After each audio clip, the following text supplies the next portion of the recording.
Jeet media network ಎಂದೆಂದಿಗೂ ನಿಮ್ಮೊಂದಿಗೆ. ವೀಕ್ಷಕರೇ ನಮಸ್ಕಾರ. ಜೀತ್ ಮೀಡಿಯಾ ನೆಟ್ವರ್ಕ್ ಯೂಟ್ಯೂಬ್ ವಾಹಿನಿಯ ವಿಶೇಷ ವಿಡಿಯೋ ನೋಡೋದಕ್ಕೆ ನಿಮಗೆಲ್ಲ ಸ್ವಾಗತ. ಈ ರೀತಿ ಕನಸು ಬಿದ್ರೆ ನಿಮಗೆ ಶೀಘ್ರದಲ್ಲೇ ಅಪಾರ ಧನಲಾಭ ಆಗಲಿದೆ ಅನ್ನೋದರ ಸೂಚನೆ ಅನ್ನೋ ರಹಸ್ಯದ ಮಾಹಿತಿಯನ್ನ ಈ ವಿಡಿಯೋದಲ್ಲಿ ನಾವು ನಿಮಗೆ ತಿಳಿಸ್ಕೊಡ್ತಾ ಇದ್ದೀವಿ.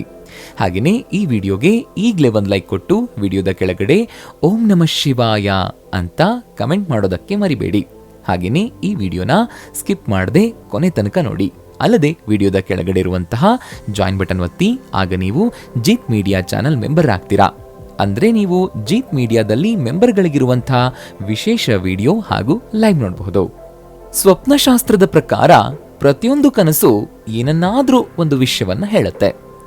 ಪ್ರತಿಯೊಂದು ಕನಸುಗಳ ಹಿಂದೆ ಆಳವಾದ ಅರ್ಥ ಕೂಡ ಅಡಗಿದೆ. ಇದು ಮುಂಬರುವ ಒಳ್ಳೆಯ ಅಥವಾ ಕೆಟ್ಟ ಸಮಯಗಳ ಸುಳಿವನ್ನ ನೀಡುತ್ತೆ. ಕೆಲವೊಂದು ಕನಸುಗಳು ಬಿದ್ರೆ ನಿಮ್ಮ ಜೀವನದಲ್ಲಿ ಮುಂದೆ ದೊಡ್ಡ ಗಂಡಾಂತರ ಕಾದಿದೆ ಅನ್ನೋದನ್ನ ಇದು ಸೂಚಿಸುತ್ತೆ. ಇನ್ನೂ ಕೆಲವು ಕನಸುಗಳು ನಿಮ್ಮ ಜೀವನದಲ್ಲಿ ಸಂಪತ್ತಿನ ಮಳೆ ಸುರಿಸಲಿದೆ ಅನ್ನೋದನ್ನ ಸೂಚಿಸುತ್ತೆ. ಇವತ್ ನಾವು ಅಂಥ ಕನಸುಗಳ ಬಗ್ಗೆ ತಿಳ್ಕೊಳ್ಳೋಣ. ಇಂಥ ಕನಸು ನಿಮಗೆ ಬಿದ್ರೆ ನಿಮ್ಮಷ್ಟು ಅದೃಷ್ಟವಂತರು ಬೇರ್ಯಾರೂ ಇರೋದಿಲ್ಲ. ಸ್ವಪ್ನಶಾಸ್ತ್ರದ ಪ್ರಕಾರ ನಿಮ್ಮ ಒಳ್ಳೆಯ ಸಮಯವನ್ನ ಸೂಚಿಸುವ ಕೆಲವು ಕನಸುಗಳಿವೆ. 4 ರೀತಿಯ ಕನಸು ಬಿದ್ರೆ ನಿಮಗೆ ಶುಭ ಸುದ್ದಿ ಬರಲಿದೆ ಅಂತ ಅರ್ಥ. ಅಂತಹ ಶುಭ ಕನಸುಗಳು ನಿಮ್ಮ ಜೀವನದಲ್ಲಿ ಸಂಪತ್ತು, ಧನ ಮತ್ತು ಸಂತೋಷ, ಸಮೃದ್ಧಿಯನ್ನ ಸೂಚಿಸುತ್ತವೆ. ಆ ಕನಸುಗಳು ಯಾವುವು ಅನ್ನೋದನ್ನ ನೋಡೋಣ ಬನ್ನಿ. ಒಂದು ವೇಳೆ ನಿಮ್ಮ ಕನಸಲ್ಲಿ ನೀವು ಹಾಲಿನಿಂದ ಸ್ನಾನ ಮಾಡುವಂತೆ ಕಂಡು ಬಂದ್ರೆ ಅದನ್ನ ತುಂಬಾ ಶುಭವಾದ ಕನಸು ಅಂತಾರೆ. ಯಾಕಂದ್ರೆ ಅಂತಹ ಕನಸು ಬಿದ್ರೆ ದೊಡ್ಡ ಮಟ್ಟಿಗೆ ಹಣದ ಪ್ರಯೋಜನವನ್ನ ಪಡಿತೀರಿ ಅಂತ ಅರ್ಥ. ಆ ಕನಸುಗಳು ನಿಮ್ಮ ಉತ್ತಮ ವೃತ್ತಿ ಜೀವನವನ್ನ ಸೂಚಿಸುತ್ತವೆ. ಅಂದ್ರೆ ಸದ್ಯದಲ್ಲೇ ನಿಮಗೆ ಉದ್ಯೋಗದಲ್ಲಿ ಪ್ರಮೋಷನ್ ಸಿಗೋದು, ಸಂಬಳ ಹೆಚ್ಚಾಗೋದು, ಅಥವಾ ನೀವು ಅನ್ಕೊಂಡಂತಹ ಜಾಗಕ್ಕೆ ನಿಮಗೆ ಟ್ರಾನ್ಸ್ಫರ್ ಸಿಗೋದು, ಇವೆಲ್ಲ ನಿಮ್ಮ ಜೀವನದಲ್ಲಿ ನಡೆಯುವ ಸಾಧ್ಯತೆಗಳು ಇರುತ್ತವೆ. ಸ್ವಪ್ನಶಾಸ್ತ್ರದ ಪ್ರಕಾರ ನಿಮಗೆ ಇಂಥ ಕನಸುಗಳು ಬಿದ್ದಿದೆ ಅಂತಂದ್ರೆ ಶೀಘ್ರದಲ್ಲೇ ನಿಮ್ಮ ಅದೃಷ್ಟದ ಬಾಗಿಲು ತೆರೆಯುತ್ತೆ. ನಿಮ್ಮ ಆರ್ಥಿಕ ಸ್ಥಿತಿ ಕೂಡ ಉತ್ತಮವಾಗಿರಲಿದೆ ಅನ್ನೋದನ್ನ ಸೂಚನೆ ಇದು ಕೊಡುತ್ತೆ. ಎರಡನೇದಾಗಿ, ಸ್ವಪ್ನಶಾಸ್ತ್ರದ ಪ್ರಕಾರ ಕನಸಲ್ಲಿ ಕಮಲದ ಹೂವು ನೋಡಿದ್ರೆ ಲಕ್ಷ್ಮೀ ದೇವಿಯು ನಿಮ್ಮ ಜೀವನಕ್ಕೆ ಶೀಘ್ರದಲ್ಲೇ ಎಂಟ್ರಿ ಕೊಡ್ತಿದ್ದಾಳೆ ಅನ್ನೋದನ್ನ ಇದು ಸೂಚಿಸುತ್ತೆ. ಕಮಲದ ಹೂವು ಅಂತಂದ್ರೆ ಲಕ್ಷ್ಮೀ ದೇವಿಗೆ ಅತ್ಯಂತ ಪ್ರಿಯವಾದ ಹೂವು. ಲಕ್ಷ್ಮೀ ದೇವಿಯ ಕೈಯಲ್ಲಿ ಕಮಲದ ಹೂವು ಇದ್ದೇ ಇರುತ್ತೆ, ಅಥವಾ ಲಕ್ಷ್ಮೀ ದೇವಿ ಕಮಲದ ಆಸನದ ಮೇಲೆ ವಿರಾಜಮಾನಳಾಗಿರೋದನ್ನ ನಾವು ನೋಡಿರ್ತೀವಿ. ಹಾಗಾಗಿ ಕನಸಲ್ಲಿ ಕಮಲ ಅಥವಾ ತಾವರೆ ಹೂವನ್ನ ನೋಡೋದು ಅಂತಂದ್ರೆ ಲಕ್ಷ್ಮೀ ದೇವಿಯ ಅನುಗ್ರಹ ಪಡೆದಂತೆ. ಲಕ್ಷ್ಮೀ ದೇವಿಯ ಅನುಗ್ರಹದಿಂದ ನಿಮ್ಮ ಆರ್ಥಿಕ ಸ್ಥಿತಿಯು ಗಣನೀಯ ಹೆಚ್ಚಳವನ್ನ ಕಾಣುತ್ತೆ. ಅಷ್ಟೇ ಅಲ್ಲ, ಅಂತಹ ಕನಸುಗಳು ಆರ್ಥಿಕ ಸಮಸ್ಯೆಗಳು ಶೀಘ್ರದಲ್ಲಿ ಕೊನೆಗೊಳ್ಳುವ ಸೂಚನೆಯನ್ನು ಕೂಡ ನೀಡುತ್ತೆ. ಹಾಗಾಗಿ ಕನಸಲ್ಲಿ ಕಮಲದ ಹೂವು ಕಂಡ್ರೆ ಕೂಡಲೇ ನೀವು ಅನ್ಕೊಂಡ ಕೆಲಸಗಳನ್ನ ಮಾಡೋದಕ್ಕೆ ತಯಾರಾಗಿ. ಯಶಸ್ಸು ನಿಮ್ಮದೇ ಆಗಿರುತ್ತೆ. ಮೂರನೇ ಕನಸು ಅಂತಂದ್ರೆ ಮಳೆ ನೀರನ್ನ ನೋಡೋದು. ಹೌದು, ಹೆಚ್ಚಾಗಿ ಜನರು ತಮ್ಮ ಕನಸಲ್ಲಿ ಮಳೆಯನ್ನ ನೋಡ್ತಾರೆ. ಮಳೆ ತಾನೆ, ಇದರಿಂದ ನಮ್ಗೇನ್ ಪ್ರಯೋಜನ ಇದೆ, ಕನಸಲ್ಲಿ ಏನೆಲ್ಲಾ ಬರುತ್ತಪ್ಪ ಅಂತ ನಾವು ಸುಮ್ಮನಾಗ್ಬಿಡ್ತೀವಿ. ಆದ್ರೆ ನಿಮಗ್ ಗೊತ್ತಾ, ಸ್ವಪ್ನಶಾಸ್ತ್ರದ ಪ್ರಕಾರ ಅಂಥ ಕನಸುಗಳು ಬಹಳ ಮಂಗಳಕರವಾಗಿದೆ. ಜೊತೆಗೆ ನಿಮ್ಮ ಮನೆಗೆ ಸಮೃದ್ಧಿ ತರುವಂಥ ಕನಸು ಇದಾಗಿದೆ. ನಿಮಗೂ ಅಂಥ ಕನಸು ಬಿದ್ರೆ ಶೀಘ್ರದಲ್ಲೇ ನಿಮಗೆ ಧನಲಾಭ ಆಗುತ್ತೆ. ಈ ವಿಷಯವನ್ನ ಈ ಕನಸು ಸೂಚಿಸುತ್ತೆ. ಅಷ್ಟೇ ಅಲ್ಲ, ಹಣ ಬರುವಂತಹ ಹಾದಿಗಳು ಕೂಡ ತೆರೆಕೊಳ್ಳುತ್ತವೆ.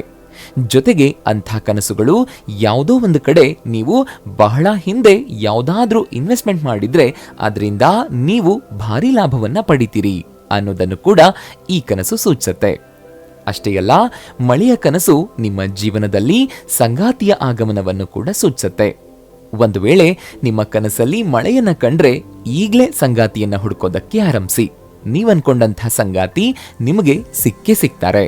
ಕೊನೆಯದಾಗಿ, ಬಗೆ ಬಗೆಯ ತಿನಿಸುಗಳು, ಭೋಜನದ ಕನಸು ಕಂಡ್ರೂ ಕೂಡ ಇದು ನಿಮ್ಮ ಅದೃಷ್ಟದ ಬಾಗಿಲನ್ನ ತೆರೆಯುವಂಥ ಕನಸುಗಳು ಅನ್ನೋದನ್ನ ಮರಿಬೇಡಿ. ವಿವಿಧ ಭಕ್ಷ್ಯಗಳ ಕನಸು ಬಿದ್ರೆ ಇದು ನಿಮ್ಮ ಬಾಯಿ ಚಪಲದಿಂದಾಗಿ ಕನಸು ಬಿದ್ದಿರೋದು ಅಂತ ಅನ್ಕೊಳ್ಬೇಡಿ. ಉತ್ತಮ ಆಹಾರ ಸೇವಿಸುವ ಕನಸನ್ನ ಕಂಡ್ರೆ ಒಳ್ಳೆಯ ಸಮಯದ ಆರಂಭವನ್ನ ಇದು ತಿಳಿಸುತ್ತೆ. ಅಷ್ಟೇ ಅಲ್ಲ, ನೀವು ದೊಡ್ಡ ಪ್ರಮಾಣದ ಹಣ ಗಳಿಸಬಹುದು ಅಂತ ಅರ್ಥ. ಅಂದ್ರೆ ನಿಮಗೆ ಎಲ್ಲಿಂದಾದ್ರೂ ಲಾಟರಿ ಹೊಡೆಯುವಂತಹ ಸಾಧ್ಯತೆಯೂ ಕೂಡ ಇರುತ್ತೆ. ಅಷ್ಟೇ ಅಲ್ಲ, ಯಾವುದಾದ್ರೂ ವಿಷಯದಲ್ಲಿ ನಿಮಗೆ ಒಳ್ಳೆಯ ಸುದ್ದಿ ಅಂದ್ರೆ ಗುಡ್ ನ್ಯೂಸ್ ಕೇಳೋದಕ್ಕೆ ಸಿಗುತ್ತೆ ಅನ್ನೋದನ್ನು ಕೂಡ ಈ ಕನಸು ಸೂಚಿಸುತ್ತೆ. ಇದಿಷ್ಟೇ ಅಲ್ಲ, ಮತ್ತೊಂದಷ್ಟು ಕನಸುಗಳು ಕೂಡ ಇವೆ. ಆ ಕನಸುಗಳು ಬೀಳೋದ್ರಿಂದ ಕೂಡ ನಿಮ್ಮ ಜೀವನದಲ್ಲಿ ಶುಭ ಕಾಲ ಬಂದಿದೆ ಅನ್ನೋದನ್ನ ತಿಳಿಸತ್ತೆ. ಅವುಗಳ ಬಗ್ಗೆಯೂ ಕೂಡ ನೀವು ತಿಳ್ಕೊಳ್ಳಿ. ಒಂದು ವೇಳೆ ನಿಮ್ಮ ಕನಸಲ್ಲಿ ಪುಟಾಣಿ ಮಗುವೊಂದು ಬಂದು ಮೋಜು ಮಾಡ್ತಾ ತುಂಟಾಟ ಆಡ್ತಾ ಇದ್ರೆ ಶೀಘ್ರದಲ್ಲೇ ಹಣವು ನಿಮ್ಮನ್ನ ಹುಡುಕೊಂಡು ಬರುತ್ತೆ ಅಂತ ಅರ್ಥ. ಅದು ವ್ಯವಹಾರ, ವ್ಯಾಪಾರ ಏನೇ ಆಗಿರಬಹುದು. ನಿಮಗೆ ಬರಬೇಕಾದ ಹಣ ಬಂದು ನಿಮ್ಮ ಕೈ ಸೇರುತ್ತೆ. ಅಥವಾ ನೀವು ಎಲ್ಲಿಯಾದ್ರೂ ಈ ಹಿಂದೆ ಹೂಡಿಕೆ ಮಾಡಿದ್ರೆ ಆ ಹಣವು ನಿಮ್ಮ ಕೈ ಸೇರುವ ಸೂಚನೆಯನ್ನ ಈ ಕನಸು ನೀಡುತ್ತೆ. ಕನಸಿನಲ್ಲಿ ಹಾಲು ಅಥವಾ ಮೊಸರನ್ನ ಇಟ್ಟಂತೆ ಕಂಡ್ರೂ ಕೂಡ ಅದು ಧನಲಾಭವನ್ನ ಸೂಚಿಸುತ್ತೆ. ಜೊತೆಗೆ ಖುದ್ದಾಗಿ ನೀವೇ ಹಾಲು ಅಥವಾ ಮೊಸರನ್ನ ತಿನ್ನುವಂತೆ ಕನಸು ಬಿದ್ರೆ ಅದರ ಅರ್ಥವೂ ಕೂಡ ನಿಮ್ಮ ಮನೆಯು ಧನಧಾನ್ಯಗಳಿಂದ ಶೀಘ್ರದಲ್ಲೇ ಸಮೃದ್ಧವಾಗಲಿದೆ, ನೀವು ಸದ್ಯದಲ್ಲೇ ಶ್ರೀಮಂತರಾಗ್ತೀರಿ ಅಂತ ಅರ್ಥ. ಕೊನೆಯದಾಗಿ ಕನಸಿನಲ್ಲಿ ಅರಳಿ ಮರವನ್ನ ನೋಡೋದು ಗುಡ್ ಲಕ್ ಅಂತಾನೆ ಹೇಳಬಹುದು. ಯಾಕೆಂತಂದ್ರೆ ಅರಳಿ ಮರದಲ್ಲಿ ಲಕ್ಷ್ಮೀ ದೇವಿ ವಾಸಿಸ್ತಾಳೆ ಅನ್ನೋ ನಂಬಿಕೆ ಇದೆ. ಜೊತೆಗೆ ಅರಳಿ ಮರ ತುಂಬಾನೇ ಪವಿತ್ರವಾದ ಮರ. ಈ ಮರದಲ್ಲಿ ದೇವಾನುದೇವತೆಗಳು ವಾಸ ಮಾಡ್ತಾರೆ ಅನ್ನೋ ನಂಬಿಕೆ ಕೂಡ ಇದೆ. ಆದ್ರಿಂದ ಈ ಮರಗಳನ್ನ ನೀವು ಕನಸಿನಲ್ಲಿ ಕಂಡ್ರೆ ಎಲ್ಲೋ ಒಂದು ಕಡೆಯಿಂದ ನಿಮಗೆ ಧನಲಾಭವಾಗಲಿದೆ ಹಾಗೂ ನಿಮ್ಮ ಹಣಕಾಸಿನ ಸಮಸ್ಯೆಗೆ ಪರಿಹಾರ ಸಿಗಲಿದೆ ಅನ್ನೋದನ್ನ ಇದು ಸೂಚಿಸುತ್ತೆ. ಆದರೆ ವೀಕ್ಷಕರೇ, ಒಂದು ವಿಷಯ ನೆನಪಲ್ಲಿರಲಿ, ಎಂದಿಗೂ ಒಂದಲ್ಲ ಒಂದು ರೀತಿಯಲ್ಲಿ ಕನಸು ಬಿದ್ದೇ ಬೀಳುತ್ತೆ. ಆದ್ರೆ ನಿಮಗೆ ಬಿದ್ದಂತಹ ಎಲ್ಲಾ ಕನಸುಗಳು ನನಸಾಗತ್ತೆ ಅನ್ನೋ ಹಾಗಿಲ್ಲ. ಹಣ ಸಿಗುತ್ತೆ ಅಂತಂದ್ರೆ ಅದಕ್ಕೆ ಬೇಕಾದ ಮೂಲಗಳನ್ನು ಕೂಡ ನೀವು ಹುಡುಕೊಂಡಿರ್ಬೇಕು. ತನ್ನಷ್ಟಕ್ಕೆ ಎಲ್ಲವೂ ಆಗ್ಬೇಕು ಅಂತಂದ್ರೆ ಅದು ಸಾಧ್ಯ ಇಲ್ಲ. ಈಗಾಗಲೇ ತಿಳಿಸಿರೋ ಕನಸು ನಿಮಗೆ ಬಿದ್ದಿದೆ ಅಂತಂದ್ರೆ ನೀವು ಸಾಧ್ಯವಾದಷ್ಟು ಪರಿಶ್ರಮ ಪಡೋದಕ್ಕೆ ಪ್ರಯತ್ನ ಮಾಡಿ. ಅದೃಷ್ಟದ ಬಾಗಿಲು ತನ್ನಿಂದ ತಾನೇ ತೆರೆಕೊಳ್ಳುತ್ತೆ.